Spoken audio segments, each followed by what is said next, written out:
Welcome to Foreplay Radio Sex Therapy. This is your host, Laurie Watson, sex therapist, and my co-host, Dr. Adam Mathews, couples therapist. And we are going to talk today about athletic male sex and how that might differ from female sensual sex and the needs of both genders.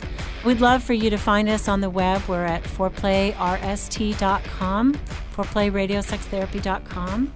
And you can find us each on our websites. We both do appointments by Skype and online. Adam, what's your website? MathewsCounseling.net. It's coming. If you're listening before September 1st, it launches September 1st. Right, and it's Mathews with one T. Mathews with one T, yeah. And I am awakenloveandsex.com. You can hit us on our websites, too, just to give us feedback. And also tell us kind of what you want us to talk about. We're open to talking about just about everything. You know, primarily we're here to help couples keep it hot. So we speak a lot to committed couples and how you maintain that sexual connection throughout a relationship, a long relationship. And we're responding to one of those listeners today who's given us some feedback about the idea of feeling like we hit too hard on the sensual side of sex, or what he's describing as the female side of sex, versus the more male side of what we're saying is athletic sex. What do we mean by that? What are we talking about there, Laurie? Yeah. You know, I tried to get him to tell me, and he did give me some descriptors of that, both publicly. I blog for Psychology Today. I also blog for WebMD. And my Psychology Today blog, which is called Married and Still Doing It, you can read, you know, all kinds of comments there and all kinds of posts about everything. But in the comments, he was talking about that I think it's this fast-paced, genitally oriented, pleasure-oriented sex that is, you know, kind of powerful and physical. More, I mean, probably more toward the body than necessarily toward the emotional connection, interpersonal part of sex. You know, like that, rooted in the body. So basically, you're talking about porn sex versus soap opera sex. Is that what we're talking about? Okay, yeah. I think a little of that. The world depiction of that, or the culture depiction of those types of distinctions? Like gymnastic kind of sex versus sex that is romantic and, you know. On a beach at sunset. And slow and all about her. Okay. And I do think, you know, I thought about this a lot, and I thought it was an important subject. He was kind of critical at first. And I can understand his criticism, because so many writers that are female sex therapist writers, we are trying to translate the female experience to men so that they can make it better for her. You know, and women don't climax very easily, very quickly, primarily due to the differences in our testosterone in our bodies. I mean, we are literally different species. Yeah, and so making those things equal for couples, right, a lot of times it does lean more toward seemingly getting males to understand female needs. Is that fair? Is that a fair thing to say? I think that's true, because the male sexual response is so much more reliable than the female sexual response. So, you know, he's going to climax. By and large, he's going to get there. And by and large, you know, without a lot of effort, she isn't. And I know there's one male sex author out there, sex writer author, who's a sex therapist, you know, and he talks a lot about sort of that's crazy, that, you know, women will, you know, if they are pumped up about it, they're going to climax. And it's like, I know, but their brains are truly different because of the hormonal difference. You know, men can get pumped up about it, right, visually. I mean, and women, I'm not saying, and gosh, I get tons of criticism about this. I mean, there are women visual sexual people out there who totally get off on seeing a hot guy. Okay. You know, and they love it. But I think a lot of women don't feel the same pop in their head when they see a naked man the way men feel the pop in their head when they see a naked woman. I mean, the overarching consumer of porn is male. Yeah. You know, because men are visual. They that's a hit. Yeah. And just like the opposite could be true too. There may be men out there who are more oriented toward the sensual than they are toward the visual. Right? And that's okay too. But what we're talking about is what tends to be the most common here is there does tend to be a split along gender lines sometimes in the type of sex that's preferred. And those sensual guys are not reading sort of harlequins and romances necessarily, even that. I mean, they might want it slow, but They're not necessarily, seeking out turn-ons, right? That's right. Like the books, the romantic books, the way women are. I mean, they're so taken by that because I think women, by and large, feel like sex should be contextual, and I think for men, it doesn't have to be as contextual for them to be very excited about it. Yeah. Even in a committed partnership, it doesn't have to be contextual. Yeah. They can wake up in the morning and just want to do it. Boom, done. Let's get on with our day. Boom. Yeah. Or they can come into a situation and just they can be angry and they want to have sex because they do. Yeah. They can flip that switch. We can flip that switch back and forth very easily from going to we could have a fight and still want to have sex, or we could we could be sad and then not want to have sex. Like there's not necessarily a big break that has to happen between some emotional experience or something that's out of sexual context to get into a sexual context. Yeah, it can happen very quickly. So what do you think, what would be a fulfillment of that, a better bridge maybe over to the male way of having sex? What can women learn and what can women know that how they can make their partners happy sometimes? Well, I have to answer your question with a question for you.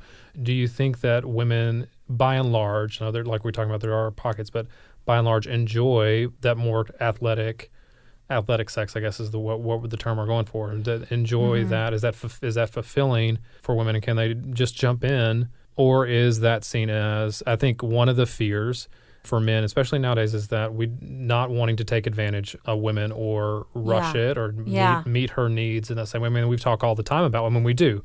We talk all the time about trying to make sure you're meeting each other's needs. Do we have to think about that? Because I think that's part of it. Part of it is not having to think so hard about sex. I think that's part of the appeal of this more athletic sex, is that you're not thinking about it. You're just in it. You're just doing it.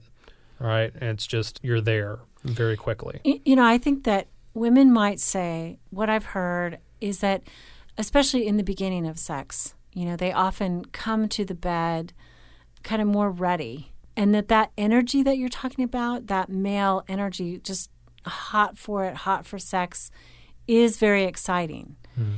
Then, there's a lot of negotiations that go on. Yeah. And sometimes men become tentative, primarily because she's saying no, or she's not as enthusiastic about it, or it needs to be more tender, long, romantic. And so he mutes some of that energy, and then she's not necessarily as turned on by the masculine, beast. Yeah, I see. Oh, and I think, too, a lot of women say, all he wants is sex, right? And so he starts to downgrade himself, like, am I bad somehow or another for this sexual part of my being? Yeah, I think that message gets in a lot, that men are bad for wanting sex in the way that they want it, right? And obviously we're not saying that's okay to take advantage or to force themselves on anybody. Like that's not the type of thing we're talking about. That's not what we're talking about. Being clear, but I think that message gets sent, and so it's almost a self-fulfilling prophecy in some ways, right? Because guys are, as tough as we want to put it out, rejection, especially on a sexual level, really makes hurts. Us pull back, really hurts, and makes us withdraw. So that negotiation there between those two types of sex seems to me to be very difficult, because even the negotiation a little bit sounds exhausting. Or, like do we have to negotiate that? Yeah. And I hesitate to say this because it's not about homosexuality, but when I saw Brokeback Mountain, what really struck me as a sex therapist was nothing to do with gay sex.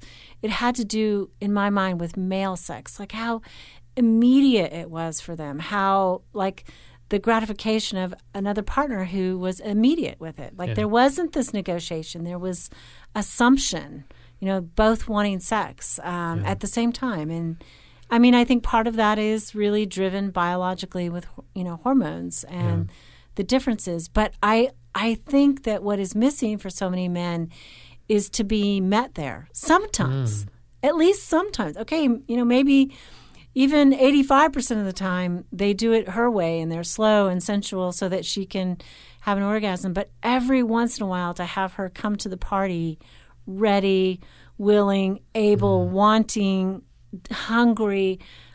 There's just got to be something really reassuring about that and exciting. Yeah, absolutely. And maybe that's the missing key, is figuring out how to fulfill that in a way that doesn't require a lot of tricks or a lot of negotiation, or just that she can come ready, as you're talking about, in some way. And maybe there's some things to do to get ready for that she needs to do. But yeah, I mean, I think that to me is what we're talking about. The same kind of thing that we've talked about when we've talked about meeting her needs, is finding ways. How can she meet his needs? How can she meet his needs? Yeah, for more athletic male sex some of the time. Yeah.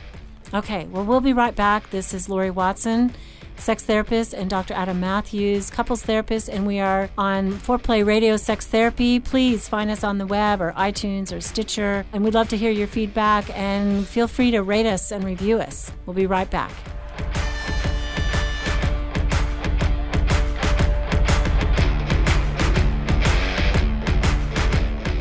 Wanting sex again. How to rediscover desire and heal a sexless marriage by certified sex therapist Laurie Watson. Each chapter is designed to fix one of the problems that cause low libido, from early marriage through the childbearing years, even all the way through menopause. I've also had men read it and tell me that for them it was the most hopeful thing they read about resolving sexual problems. Look for Wanting Sex Again on Amazon.com. You can also talk to Laurie Watson for therapy in person or via Skype. I offer couples counseling and sex therapy, and I think about both aspects of the relationship, emotional intimacy and sexual technique, and that combination together helps marriages be happy. Improve your sex and improve your relationship with Awakening Center for Couples and Intimacy. Find out more at awakenloveandsex.com and sign up for their next couples retreat weekend, hosted by Laurie Watson. awakenloveandsex.com. Awaken what's possible. It is one of my great joys in life to be able to really help individuals and couples find strength in their relationships and really find hope again. Licensed marriage and family therapist Dr. Adam Mathews from Mathews Counseling. I work with a wide variety of issues, including depression and anxiety, marital issues, issues with adolescence. I believe that therapy should be designed around you, that it should be personalized to who you are and to your unique situation. Therapy is available in office, online, and by phone. I want therapy to be comfortable for everyone. At our office, you'll find that we sit around a fireplace in deep, comfortable chairs, look at the problem differently, and offer practical solutions for you to take home and utilize outside of the therapy room. Schedule today and rediscover hope. You can find me on the web at mathewscounseling.net, Mathews with one T. You can contact us through email or phone and find a lot of resources on our website, mathewscounseling.net.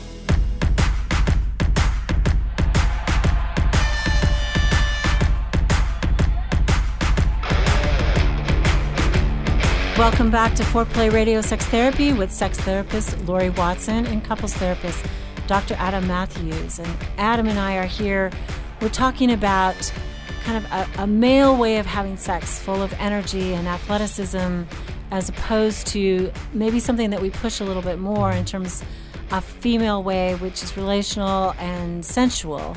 Yeah. And I think over break we've been talking about something that I think is really important. Yeah, well, I think that this topic is important because I think one of the things that we want to be careful of is we don't want to condone sexual assault at all, and that's been in the news lately. Right.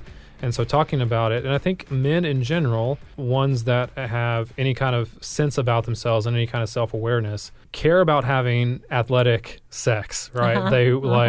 We don't want to deny. That's hot. That's hot, yeah. I mean, we don't want to but we're not saying, we're not giving anybody permission to truly drag her by the hair. That's right. We're not into the bedroom. Yeah, and absolutely. Yeah, absolutely. Right. We're not, but there is a sense of that it can feel a bit repressing sometimes. Like we have to push that need out of the way. The caveman, the animal, so to speak, animal sex, dirty right? thought kind of part inside, we have to regulate those urges and feminize those urges. I think we've been talking about how our culture almost in marriage sometimes can feminize a man. Like, okay, he's so rejected, now he's tiptoeing around her, and now she's not turned on by this guy who's tiptoeing around her. Oh, he's so anxious. I don't like the way he seduces me.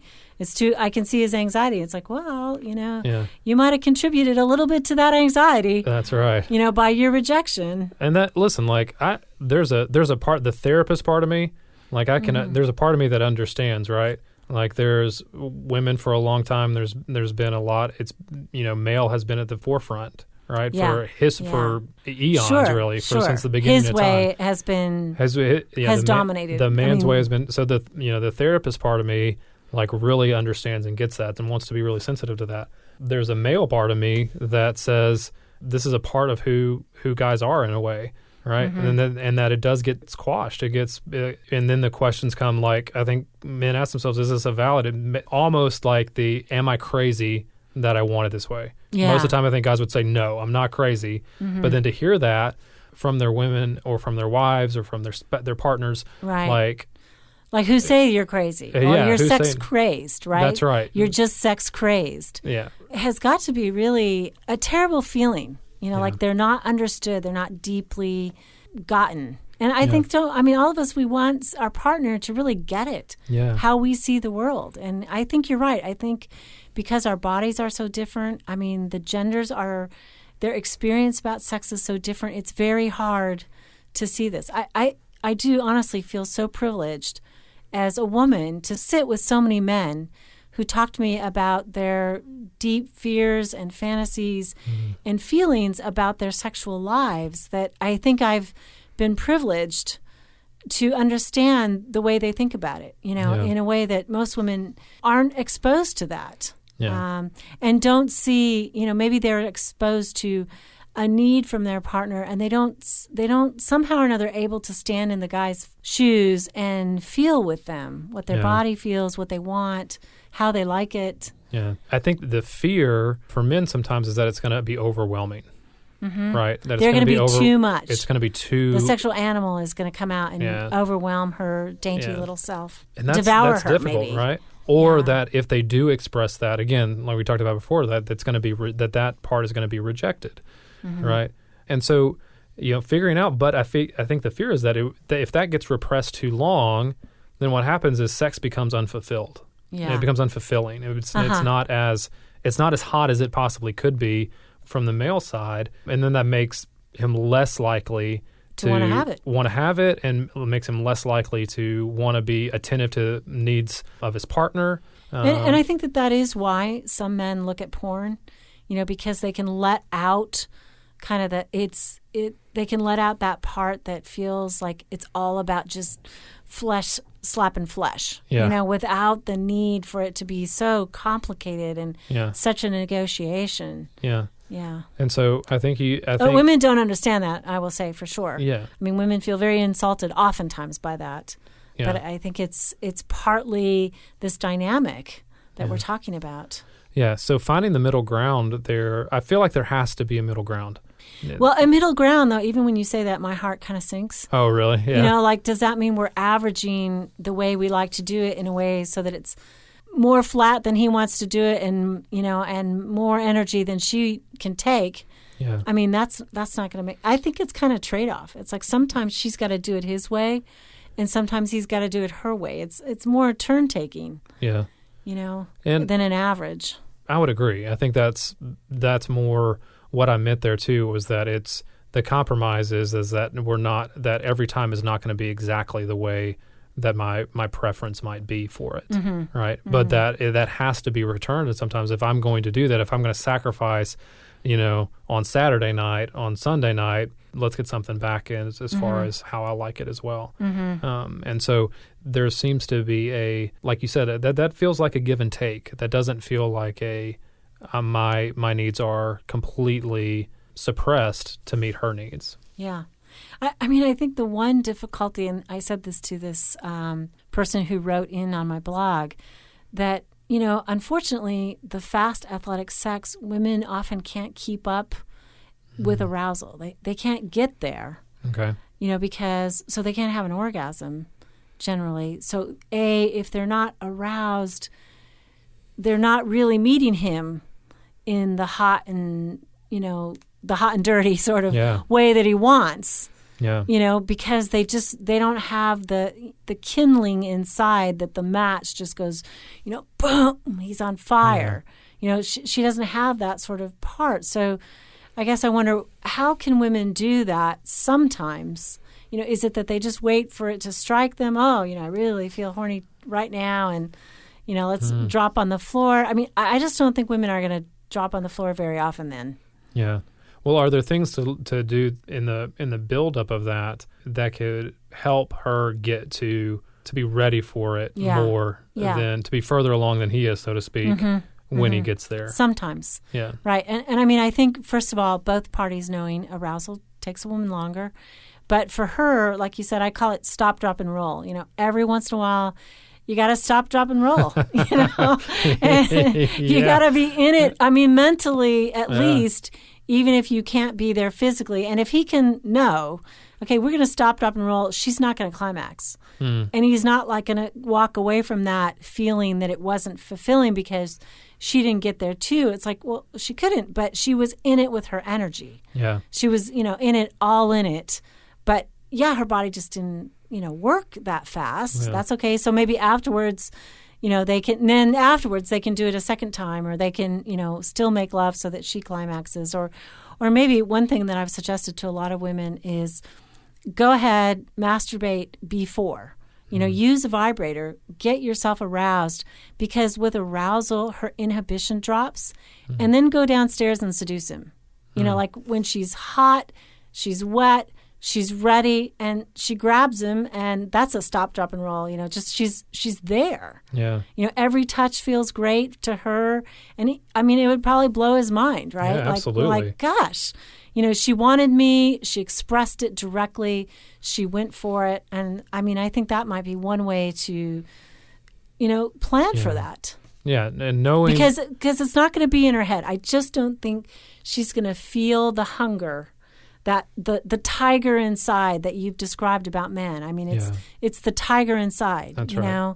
She doesn't necessarily have the tiger inside because she doesn't have the hormonal base. Yeah, and what you're describing, though, of what a woman could do, like that to me would be a big turn on for men, right? Because then you're adding on top of that, your partner like went the extra mile, that she really wanted to be able to please you, really wanted it to be about your needs then. And so that, to me, adds to it. Because what you're talking about is just getting ready on top of that, like knowing that that's coming, being willing to try it, being willing to do what it takes for her to get there so she can enjoy it, so it can be fulfilling for both of them in that moment, would seem to be a huge thing for couples. Yeah, and as a sex therapist, obviously I talk to women all day long too, and I would say, I know if you're a woman out there listening that there's going to be resistance to this, that there's internal resistance to the thought of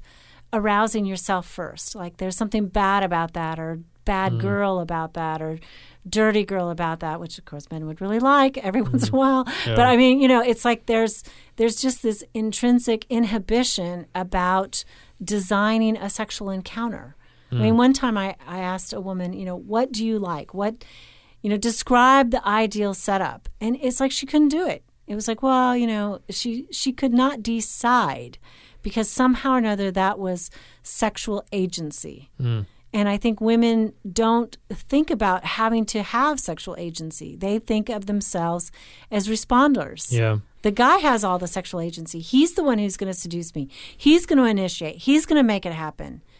And I think that they don't realize that to be a full sexual partner, they have to have sexual agency. Yeah, I think that's a good word right there, the sexual agency, that really kind of puts what I feel like we've been talking about into focus, which is for both parties in that to have that. And men sometimes have it more readily available than women do, but when we're meeting both partners' needs and not just one partner, then sex becomes something that is hot. It becomes hotter than it was even before, and can be very fulfilling for both of them in that way. Right, absolutely. Okay, you're listening to Foreplay Radio Sex Therapy with sex therapist Laurie Watson, couples therapist Dr. Adam Mathews. Please send us your comments, rate us and review us, and we are on foreplayrst.com, iTunes, Stitcher, Facebook, Twitter. We both have personal Twitter feeds, and so we're available for comments, and thanks so much for listening. We love it when you respond to us. Thanks.